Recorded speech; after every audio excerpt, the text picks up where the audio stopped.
السلام علیکم ورحمۃ اللہ وبرکاتہ۔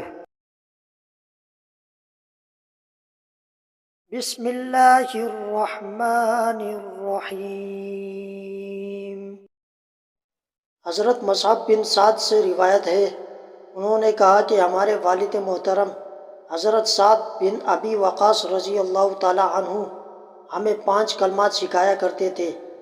اور فرماتے تھے کہ رسول اللہ صلی اللہ علیہ وآلہ وسلم دعا میں یہ کلمات پڑھا کرتے تھے: اے اللہ، میں بخل سے بچنے کے لیے تیری پناہ میں آتا ہوں، میں بزدلی سے بچنے کے لیے تیری پناہ میں آتا ہوں، اور میں اس بات سے بھی تیری پناہ میں آتا ہوں کہ میں ذلیل ترین عمر پاؤں، میں دنیا کے فتنے سے تیری پناہ میں آتا ہوں، اور میں قبر کے عذاب سے بچاؤ کے لیے تیری پناہ میں آتا ہوں۔ حضرت عائشہ رضی اللہ تعالی عنہا سے روایت ہے، انہوں نے فرمایا رسول اللہ صلی اللہ علیہ وآلہ وسلم جان لیوا قرض اور گناہ سے بہت زیادہ پناہ طلب فرمایا کرتے تھے۔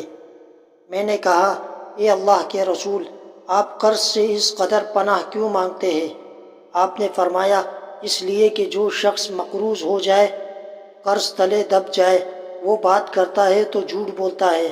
اور وعدہ کرتا ہے تو خلاف ورزی کرتا ہے۔